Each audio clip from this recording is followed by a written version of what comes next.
Hello world, from whichever time zone you're catching me from, my name is MD90. Welcome to my YouTube channel. If you're not subscribed to the channel, make sure you hit that subscribe button, turn on the bell notification to all so that you do not miss the uploads that come up. And the easiest way for you to navigate the channel is to head to the playlist. You'll find videos curated for you based on your interest. So if you're interested in the Kutika podcast, you'll find a playlist for that. For news and trends, there's a playlist for that. Exclusive with MD90, a bunch of playlists that are created based on your interest. So the easiest way to navigate the channel is head straight to the playlist and you'll find what you're here for. Consider becoming a member of the channel. Right next to the subscribe button is a join button. You click on the join button so that you can become a member of the channel. You support the team on the production and a number of things that we're doing here, and we appreciate that. Well, the country has been hit by some shocking news today. So the man that you see on screen is the late Director General of the IBA. So some news was reported to the police. Let me give you the details based off the report from the police. But the man that you see on screen is now late, and he was killed under some circumstances that are not quite clear, and details are coming. So this statement came from Taukawana. Statement by Information and Media Permanent Secretary, Mr. Taukawana, on the death of IBA Director General, Mr. Gautila Muleya. So it is with deep sorrow that we announce the passing of our Director General, Mr. Gautila Muleya, who was found deceased this morning. The family became concerned last night around 21 hours when he did not return home and began to search for him. His body was later today discovered in Njolwe area with 2 gunshot wounds. Government urges the police to quickly and thoroughly investigate the circumstances surrounding this unfortunate death. We extend our heartfelt condolences to the family during these difficult times. Our thoughts and prayers are with them as they navigate through this profound loss. And he signs it off, the original copy, Taukawana, Permanent Secretary, Ministry of Information and Media, 24th July 2024. So that, and then PF allege these were the last photos of the IBA alleged director. So that's the gentleman in the center. So the PF said the IBA Director General Gautila Muleya in the middle, last seen. So they say this was his last meeting prior to that incident. That's allegedly, because that's not confirmed by either people in that picture. Another statement came from the police spokesperson, Ray Amonga.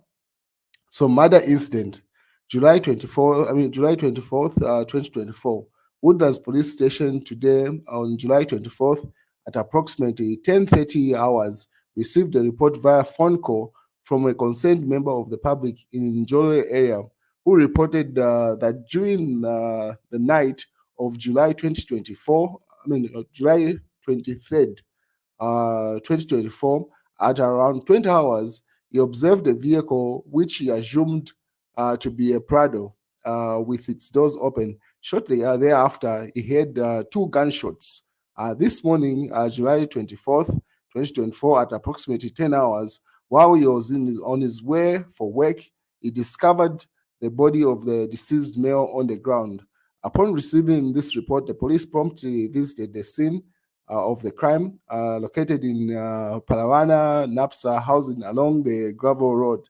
The body of the male individual was found with 2 gunshot wounds on the back of the head, and the close examination revealed that deep bullet wounds on the forehead. 2 bullet cartridges were recovered at the scene. An identity card was found in the pocket of the victim's trousers, bearing the name DM Gautila Muleya, Director General of the Independent Broadcasting Authority, IBA. A docket for the case of murder has been opened, and investigations are currently underway. Further updates will be provided as investigations progress. Ray Amonga, Police Public Relations Officer. So those are the details that have come in. Someone in the comment section says, this is really sad. Someone's life ended just like that. These criminals must be brought to book no matter what. Our deepest condolences to the family. So those are some of the pictures that were shared by the Patriotic Front of the late Director General of the IBA. And then Tabukawana and Cornelius Mweta visited the family at the funeral house a couple of minutes ago. This was just posted by the Ministry of Information and Media in Zambia just some minutes ago. So they were at the funeral house. And then they posted this to say, Information and Media Permanent Secretary writes, this evening alongside the Minister of Information and Media and Chief Government Spokesperson, Honorable Cornelius Mweta, MP, we visited the funeral house of the late Independent Broadcasting Authority, IBA Director General, Mr. Gautila Mulea. We took time to comfort the widow, family, and friends of the late IBA Director. We taught the family to look up to God for direction in this time of sorrow, assured that the police are actively investigating the murder case. May his soul rest in peace. And then he signs it off, Tabukawana, Permanent Secretary, Ministry of Information. So these are some of the pictures that came from that meeting where Cornelius Mweta and Tabukawana visited the family. Very sad incident. And the police should not let this case just grow cold. And this should not become normal in Zambia, pretty much. Yeah, yes, we've got our own version of crime, but this level of gunshots and this is not what we are used to. So the police should promptly investigate this and bring it to a close. Look at, and it's clearly he was a breadwinner of this family. Western life like that is not what we're known for as Zambians. So that's Tabukawana and Cornelius Mweta comforting the family of the late IBA director. But then again, just when the country was moving on from this news, it seems like Sylvia Masebo was not done with the nation. So if you remember, she's been trending for pretty much the entire week. She's carried the news cycle for a week plus, if I'm not mistaken. And then just when you thought, no, okay, fine, we are done with the Sylvia Masebo news, no, we are not. She decided to do a live stream today, and then a lot happened during that live stream. Yeah, I'll show. So this is what happened. This was posted by the Smart Eagles. So they say, Masebo quarrels with volunteers. She promised jobs while she was minister. She was live on former Ministry of Health Zambia Facebook page, and she was handing over to a new minister. So they are let me just show you the video. So you be the judge. You can't even explain what the purpose of this particular meeting was. But anyway, let me show you the video. You are objective enough to judge what's going on here. So just stand by as I play you this video. I'm sorry for you. If this is how we are going to behave, I feel sorry for you. Because first of all, I'm the only one who knows your story.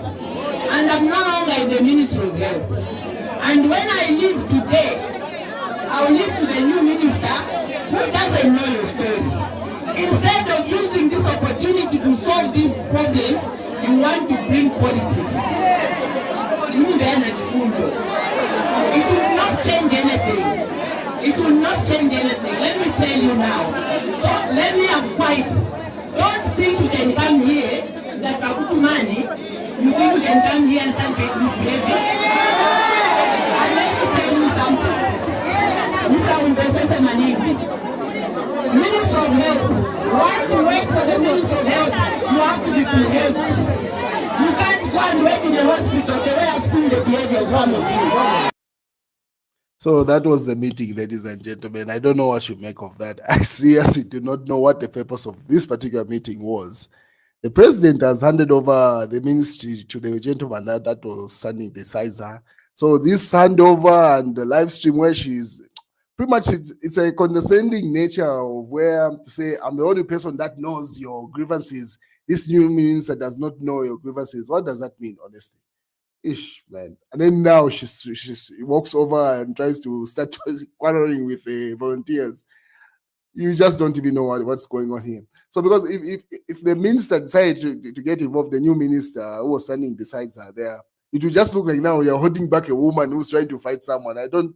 I honestly do not get the point of this particular handover or meeting, because all she had to do was simply leave the office, and obviously there are other members of staff that know the details. So for her to say, no, I'm the only person that knows the grievances, and if I leave, this new minister doesn't know.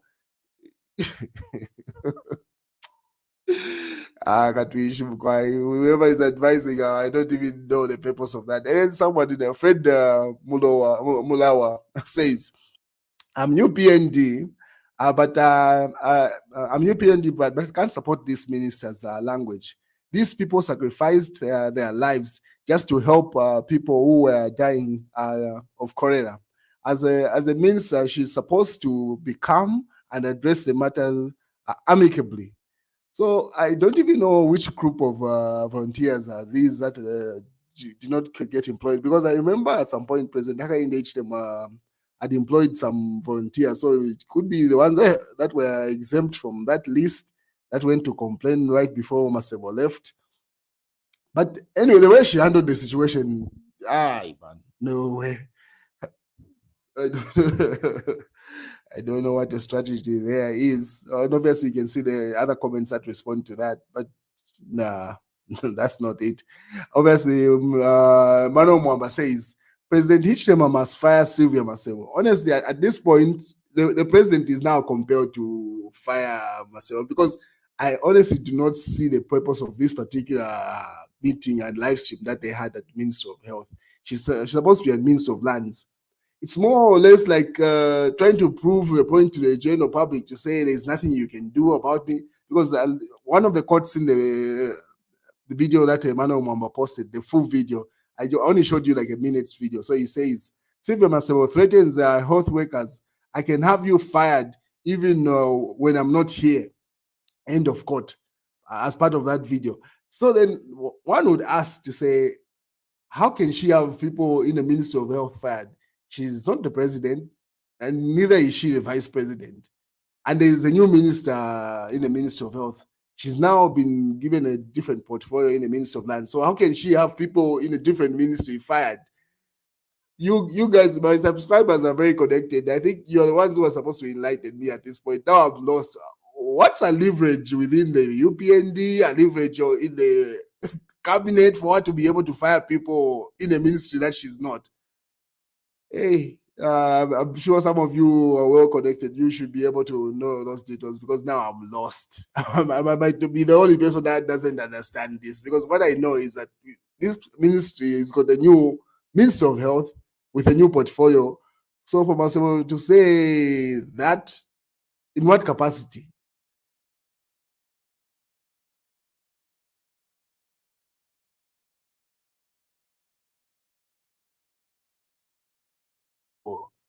Do that anyway. But those who understand the interior politics, please enlighten us. What's a leverage within the UPND for to have such audacity?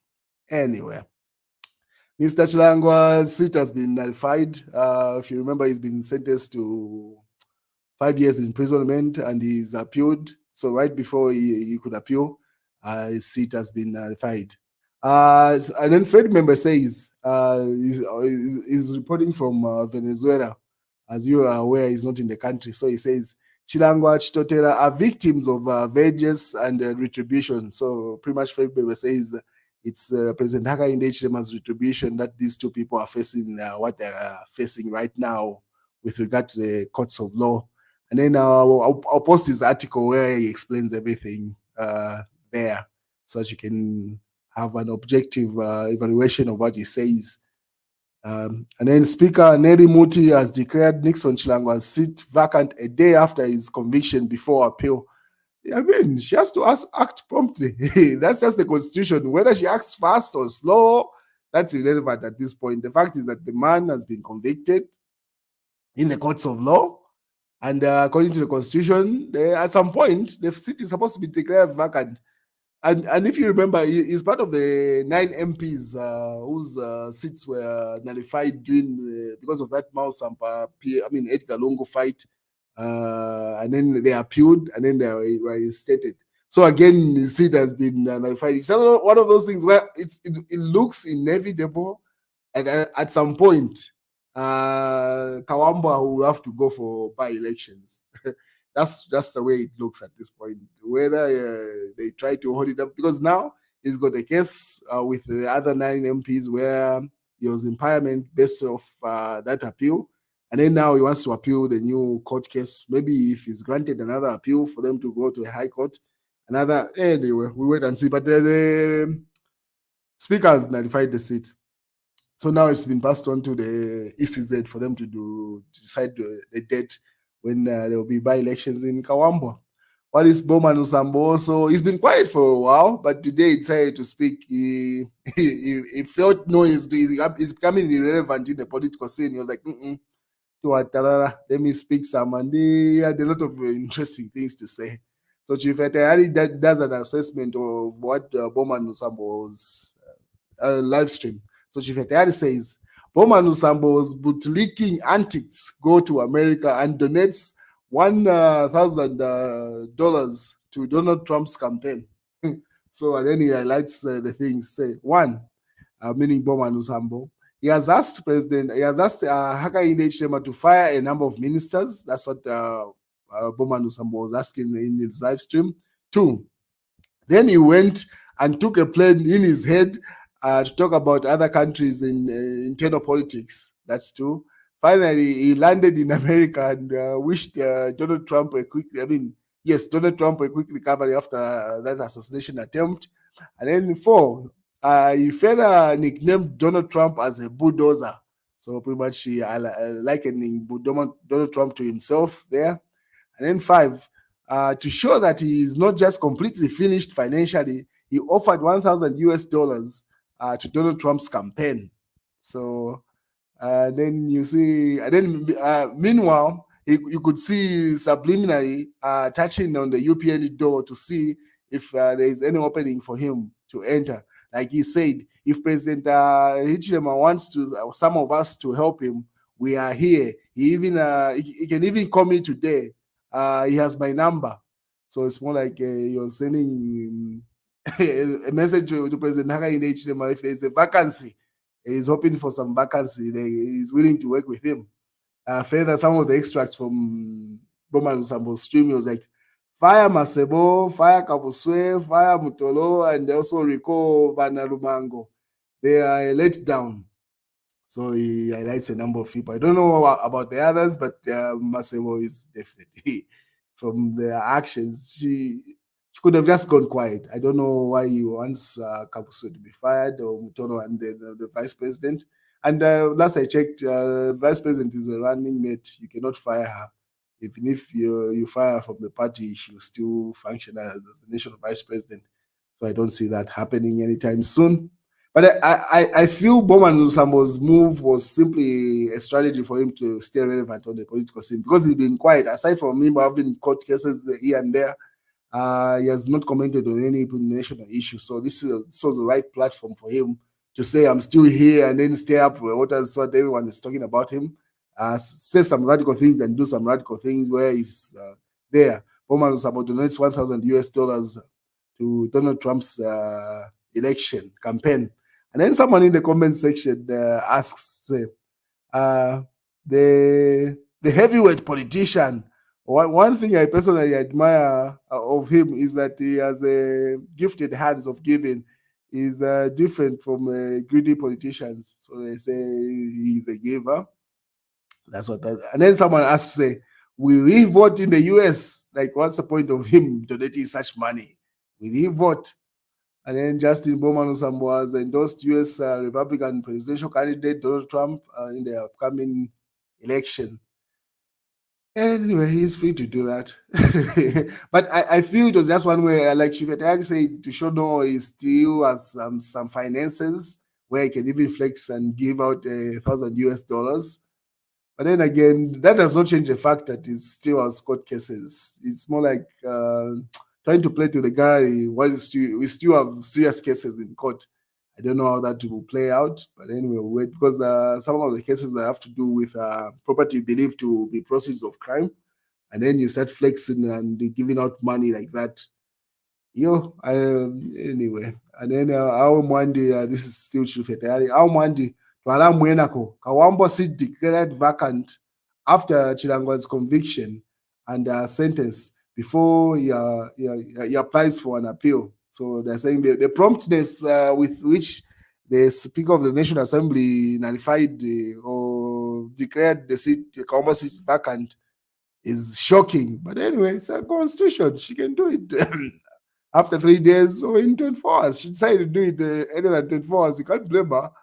I mean, these are politics at the end of the day. It is what it is. And then Patriotic Front say, your ministers are very blank. They do not know what they are doing. I mean, what they are doing. Fire some of them. Former Lusaka province, Minister Boma Lusambo has told President Hakainde Ichidemba there. So he said a lot of radical things just to stir up the news.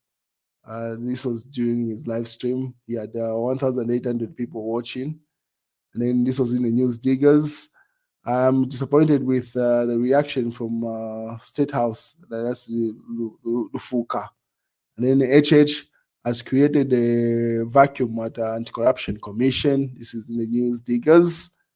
What else is in the papers? This is in the Daily Nation. HH directs Disaster Management Unit and the FRA to up their game. This is where you had said the chiefs are supposed to receive the maize inputs.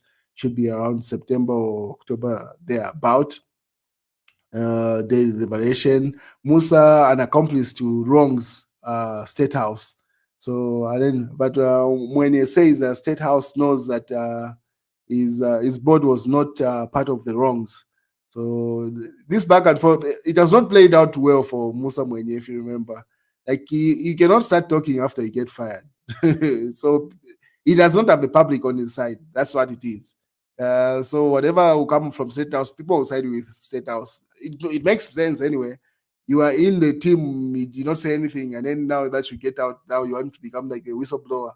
So it's not landing as he expected it. People are not buying it. So if he knew all that stuff, if he had resigned, it would have made more sense. People would have been on his side, not where you get dissolved and then you say, "No, I've got bombshells and excuses." And then this is in the mass newspaper. HH must trade carefully with pharmaceuticals, animal hunting, mining, fertilizer, and fuel cartels. Sikaile says. So that's in the mass newspaper. Obviously, the Egyptian drug deal was illegal, as you expect. This has to do with still the Masebo news. Anyway, maybe she just wants to say in the news, but yeah, she's making a lot of moves that she's daring President Hakainde Hichilema to say, well, it's coming off like you cannot do anything to me because those actions where you start addressing a ministry that you no longer have authority of. Anyway, Sean Tembo had this to say. He says, truth be told, my first choice for the UKA candidate is Edgar Chagwalungu. My second choice is Sean Tembo. He means himself. So our primary objective is to win.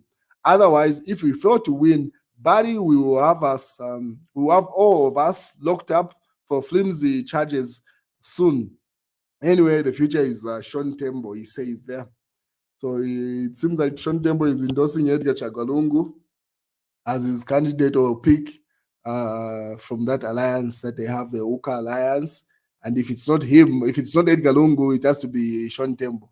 These are cracks now that are showing up because they have not addressed who's going to be their presidential candidate. So you might disregard Sean Tembo to be like a joker at this point, but that's the big elephant in the room, in the UKA alliance. If they do not pick a candidate when time comes and the others do not agree with him, that's where that thing is going to fall apart. That's why you've seen people like KBF have stayed away from UKA. What's his name? The socialist guy, the one who's in Venezuela. Fred Membe is also stayed away from there because it's kind of obvious where you do not address the bone of contention and then you're just addressing other things. They need a candidate. And all the members should agree and endorse that candidate. If they don't, they're just playing around. Anyway, we'll wait and see. I hope they have some strategy. But you've heard it from Sean Tembo. He says if it's not Edgar Lungu who's going to be their candidate, it has to be himself. There you go. Fred Membe further on went to say, he even tagged the president here. Mr. Ichirema is on a mission to change our constitution to prolong his stay in power to 7 years. But such move will be devastating, including his end as president.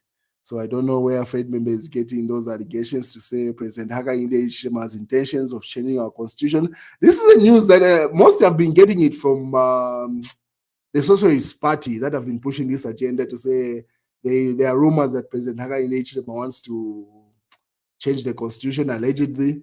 But no facts have been presented at this point, and neither have I heard it from anywhere else. And then today, what's his name? Fred Membe goes further to say, he put up this article, the one that I just put up, this. So I'm sure he has to be someone so that he can explain where he's getting that from. Anyway, we'll wait and see. I'm sure when he lands, you have a lot of things to explain to the police, because he's already been summoned at the police station. Anyway, that's the news, ladies and gentlemen. Have a good night. It's almost 24 hours in Zambia.